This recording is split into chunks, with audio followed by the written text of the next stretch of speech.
This is Ronald Coleman, inviting you to radio's most dramatic half hour, Favorite Story.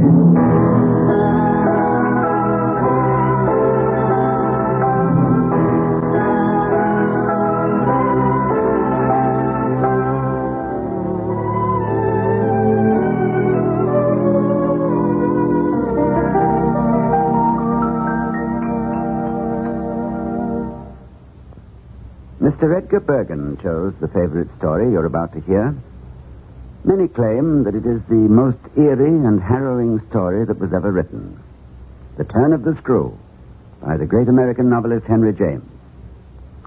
Edna Best, who is responsible for some of the most pleasant evenings I have enjoyed in the theater, will be the governess. The tale is told by a man named Douglas, who, on a dreary November evening, was sitting about the fire with some friends. They had gotten on the subject of horror stories. And Douglas, for his part, had remained silent, listening to the others. But when the long pendulum clock in the library told that it was far past midnight, Douglas left the room and then returned to the group a few moments later with an ancient brown envelope. While the others watched in silence, he opened it and drew out a manuscript written in pen and ink in a dainty feminine hand. The pages were thin and yellowed with age. And as Douglas stood with his back to the fire, the light shone through the paper, making it glow with a light which seemed almost its own.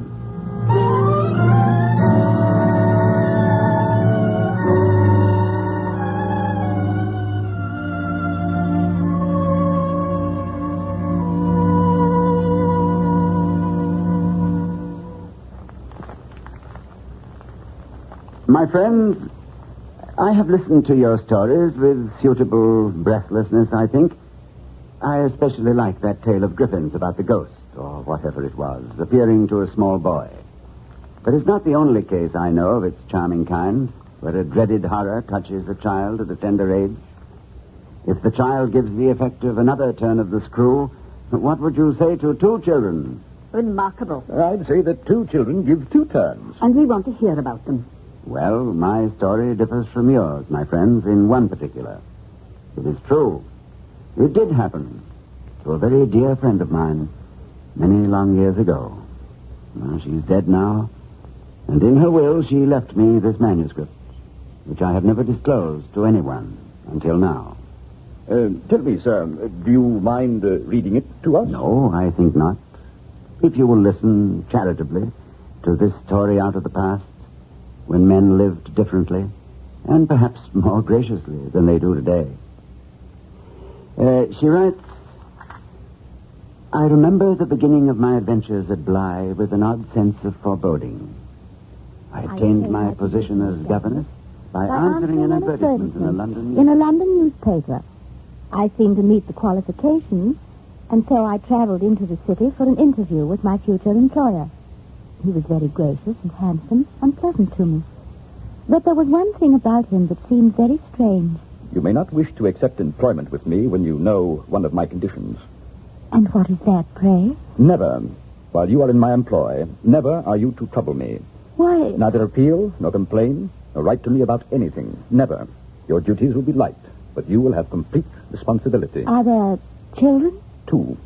I did not know that you were married. I'm not. These are the children of my late brother. I am their guardian. Oh. The boy is away at school. You'll have him only during holidays. Little Flora will require lessons, which, as governess, you will provide. Of course. May I ask, sir, was there a previous governess? There was. May I inquire why she left your service? She died. Oh. Now, will you accept my conditions? I accept. Excellent. You will receive all monies for the household from my solicitor. Tell me, shall I keep a master bedroom always in readiness for you? That will not be necessary. I never visit Bly.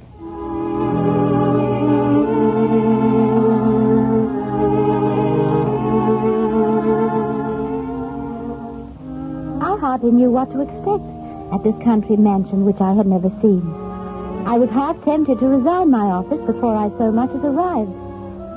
And I would gladly give what little I own in this world if I had resigned. if I had never seen Bly. But I did go. And I was agreeably surprised. I remember my first glimpse of the house in the warm summer afternoon. The broad, clear lawn, bright flowers, overhead the clustered treetops. To my young eyes, Bly seemed like the castle of some legendary prince. And I thrilled to think that this mansion was to be in my charge, and within these gates, my word would be law. Hello. Hello, miss. We're glad to see you. Oh, good afternoon. I have the pleasure of addressing Mrs. Gross. Oh, of course, you are the housekeeper. Your room is all prepared for you, ma'am. Tea will be ready in an hour. Oh, we are glad to see you. So glad to see you.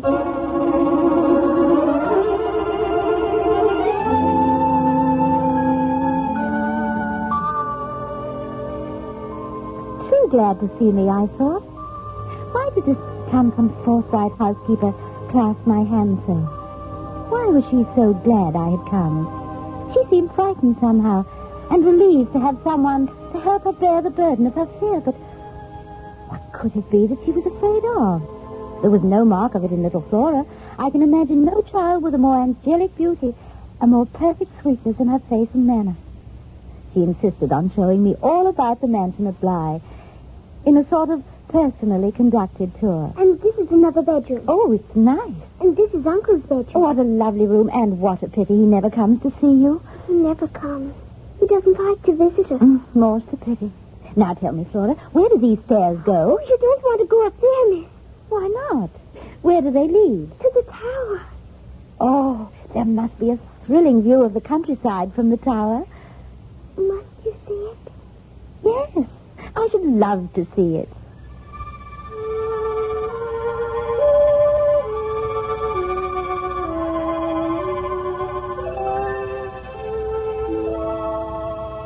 My little guide in her bright blonde pigtails led me up the stairway to the Tower of Bly, and the view was indeed unforgettable. One could look out for miles on all sides, across the green groves of trees, across the great expanses of lawn and garden, almost to the border of the sea itself. The tower was a square platform, notched with battlements like an ancient fortress. And I felt for all the world like Fair Elaine in Malory's tale, waiting for Lancelot to ride up to me on horseback along the drive below. I want to go down now, Missy. But why, Flora? It's so beautiful here. I don't know. I want to go down. I could not imagine why the child did not like the tower. At her age, I would have considered it the most heavenly place for a child to play. And then a strange thought occurred to me. It was not that little Flora herself did not like the tower, but she did not want me to go there. How are you getting on with the little lady, miss? Oh, she is a dear. She is so quick with her studies, and I think she likes me. I'm sure of that, ma'am. And just wait until little Miles comes home for a holiday from school. He'll win your heart completely. Oh, there's a letter, ma'am, came by the late post. It's from the school that little Miles goes to. It's addressed to the master. Oh, I'd best to open it, Mrs. Gross. He gave me strictest instructions not to bother him with any details. Very well. Why? Well, this is incredible. What, miss? From the authorities at his school. They say that little Miles is being sent home. For a holiday? No, he's being expelled. They don't want him back. They say he's an injury to the others. I don't believe it. Is he bad, Mrs. Groves? No, never. Little Miles never did an injury to anyone in this world. Why, he's a perfect gentleman. Well, what could he have done? Doesn't the letter say, ma'am? Only that his behavior makes it impossible for the school to keep him on. They're sending him home by coach. He'll arrive tomorrow. See him, miss. See him first. Then try to believe it.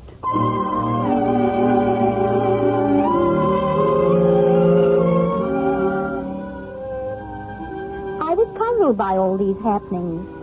Late that afternoon, just as the twilight was settling over Bly, I went for a stroll to try to clear my brain and think these problems through.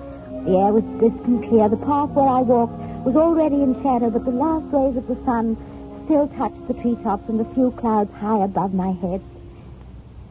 Slowly, I began to feel an odd sensation, as if I were being watched. And yet there was no one near me, in the garden or along the lawn. I looked back toward the house, and I saw a man in the tower, hatless, watching me from the very tower which Flora had showed me so reluctantly a few days before. I was quite shocked, for I could not imagine who it could be. It was not one of the servants. It was a very strange-looking fellow, tall, with red hair, close curling, and a pale face long in shape. His eyebrows, as red as his hair, were arched, and his small blue eyes stared at me fixedly. Hello? Who's there? Who is it? In the tower? He made no answer. Just looked at me. Then walked along the battlement slowly, following the flat of his hand, the notches in the tower wall. And as I watched, he moved away from me and disappeared behind the battlement. Mrs. Gross, there's a man in this house. Oh, no, miss. Only the groom and those below stairs. Oh, no, I saw him. It's not one of the servants. He was in the tower, watching me. What did he look like? Well, I saw him quite clearly. He wore no hat, and he had red hair. Oh. You know him? A tall fellow, with a long, slender face. But good-looking. Remarkably. With high, curved eyebrows and beady blue eyes. Yes, that's the man I saw. Oh, you do know him. Quint. Quint? Peter Quint, the master's valet. He never wore a hat. And after the master left, Quint was put in charge. What became of him?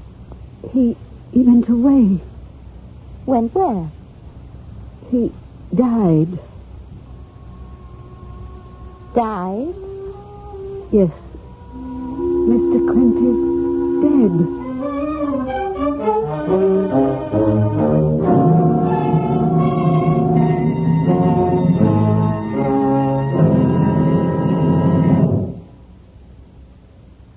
This is The Turn of the Screw by Henry James, the favorite story of the famous comedian Mr. Edgar Bergen. The man before the fireplace is reading the words of a dead woman, and his guests, gathered in a circle close about him, listen with rapt attention. It was perhaps a trick of the firelight, or it may have been a tear which fell down the cheek of the storyteller. In any case, he paused in his reading. Shall I go on? By all means, do. You must. We must have the ending. It is rather difficult for me to read this letter, written so many years ago, because I know that the events I'm about to recount for you caused the shortness of her life. And you loved her? Yes, I suppose I did. Oh, well, no matter now.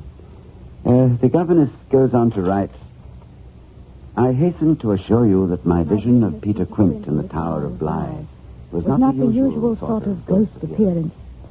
There was nothing unearthly about him. To my eyes, he was real.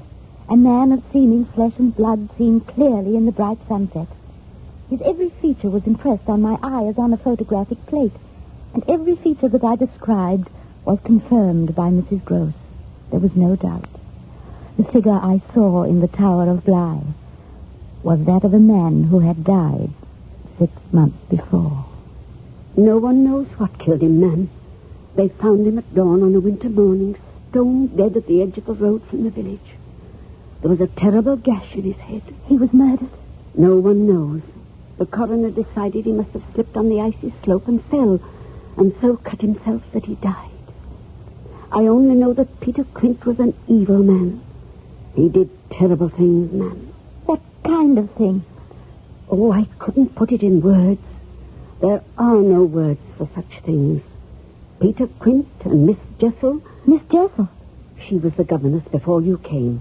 A wicked woman. And what became of Miss Jessel?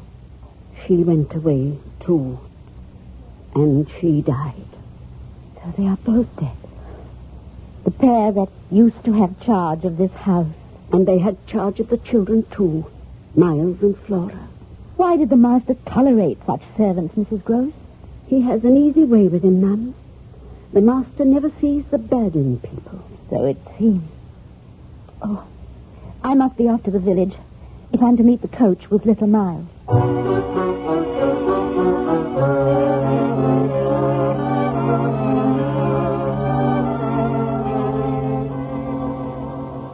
Are you the new governess? Yes, and you must be Miles. I'm never so pleased to know you. And it was very kind of you to meet my coach. Well, it was my pleasure. May I help you into the carriage? Why, thank you very much. You may take us to Bly, driver. He smiled at me. This little gentleman with the Eton collar and the polished good manners. What could this innocent little gentleman have done to cause the school authorities to expel him?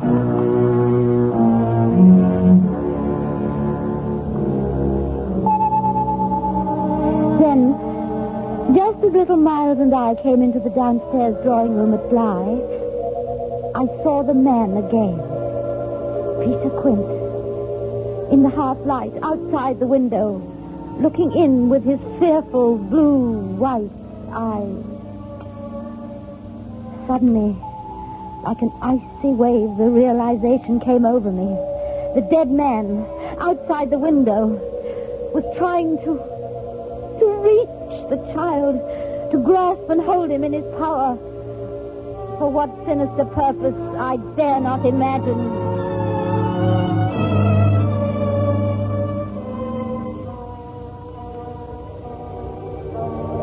You can imagine how little I slept that night in Bly.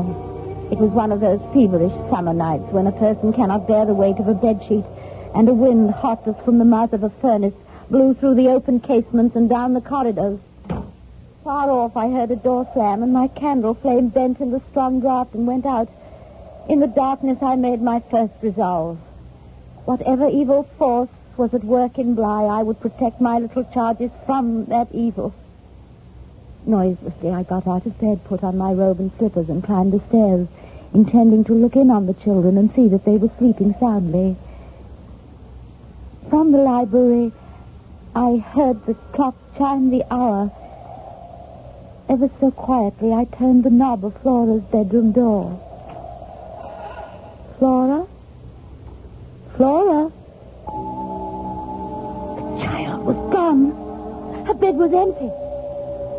And in the broad moonlight by the French windows, I saw a strange woman, gaunt, pale-faced, with a black dress like a shroud, hair as dark as a raven, pulled straight back into a tight knot at the back of her head. Her face was like chalk in the moonlight, and she was laughing with thin, contemptuous lips. At the sight of me, she paused, unfolded her arms, and walked past me through the door so close that I could have touched her, and then vanished down the stairs. Mrs. Gross! Mrs. Gross! Ma'am, now, what's the matter, ma'am? Little Flora has disappeared. What is it now? Flora is not in her room. Oh, she must be there. Wait, as you came up the stair just now, did you see anyone? See anyone? By the light of your candle, did someone pass you going down as you climbed the stairs? Oh, ma'am. A tall woman, dressed in plain black, with a face like milk and black hair pulled straight back to a knot. Miss Jessel. Is that what Miss Jessel looked like? And thin lips that parted but never showed her That's teeth. the woman. She just left Flora's room and went down this stair. But Miss Jessel is dead. So is Peter Quint. But they are both moving into this house. They are after the children, Mrs. Gross. Why? The Lord alone knows why. What's the matter, Missy? Is something wrong? Flora, where have you been? Asleep in my bedroom. But you weren't there a moment ago. I looked in. Your bed was empty. I was there all the time. Truly I was. But I knew the child was lying, for all the innocence on her face. For as I lifted her into bed, I saw blades of fresh-cut grass clinging to her cold little feet. Gradually, I began to realize the spirits of the dead Peter Quint and of the governess who had preceded me were trying to influence and control these two children as they had influenced them in life. I had heard that a strong personality might exert itself beyond the grave and even occupy the soul of a living person. But perhaps a strong will, the spirit of a living being, thrown across this terror, might shatter the contact between the children and the evil which threatened them. It must be my will, my living spirit, which would save them.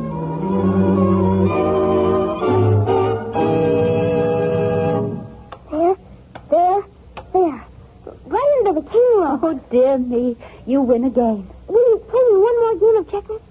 No. Please, just one more game. Miles, why don't you ask Peter Quint to play with you? Or Miss Jessel? They're dead. But they are still about this house. You see them frequently, don't you? I have seen them, too. The boy's face froze in a sort of blank shock. I went to the casement to see if Flora was still packing flowers in the garden where I had left her. She was nowhere to be seen. Flora! Flora! Miles, where has she gone? I don't know. You detain me here, playing checkers to give your sister the chance to get away, didn't you? You planned this so that Flora could get away with her, with Miss Jessel. It's true, isn't it? It's true. Where did they go? You know. Where are they? The lake. The lake. Flora. Flora. Where is Miss Jessel? Jessel? Yes, and Peter Quint. I saw them both here with you. Where are they? I had never seen such an emotion on a child's face. At the mention of the governess's name, little Flora seemed to grow old before my eyes. I catched her and her dazed little brother, one in each arm, and pressed them close to me. Then on the other side of the lake, where Miles and I had stood but a quarter of an hour before, I saw the spirits again. Peter Quint! Miss Jessel! I can see you. I know you are there, and I know why you are there. But the terror of you cannot touch these children. I will stand forever in your way.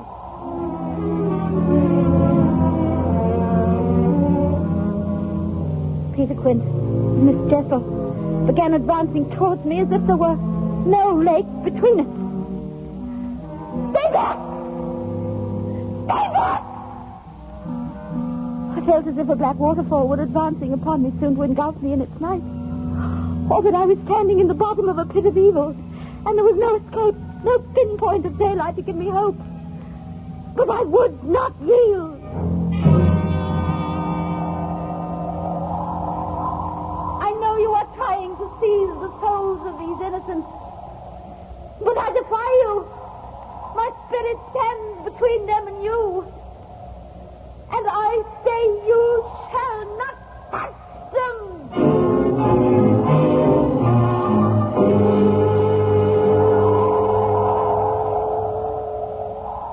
I felt a shock. A shiver passed through the bodies of the two infants, who clung to me with their faces buried in the folds of my skirt. It was a shock as if something had been wrenched out of their little bodies, as if an axe blow had fallen, cleaving in twain the good and the bad. Where did they go? They have left you. They are gone, Miles. Gone forever. Arm in arm, the three of us walked back to the mansion house at Bly, through the warmth of the quiet afternoon.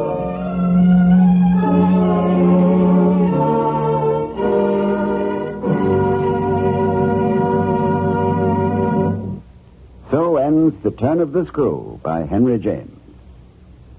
Until the day of his death, Henry James was plagued with thousands of letters from curious readers asking what the author meant by this story. Were the ghosts real or only imagined in the mind of the governess? Did the children really see the dead servants? And what was the evil that Peter Quint and Miss Jessel tried to inflict on Miles and little Flora? Well, Henry James replied by saying that he only meant to suggest the horror and to let the reader imagine the evil for himself. Edna Best is to be congratulated for her performance as the governess, and our thanks to Mr. Edgar Bergen for suggesting The Turn of the Screw as his favorite story. Next week, A Tale of Magnificent Irony, The Man Who Corrupted Hadleyburg by Mark Twain. Dennis Day chose this intriguing and delightful story, a story of a town whose foundations were shaken by the vengeance of one man. We hope you'll be listening.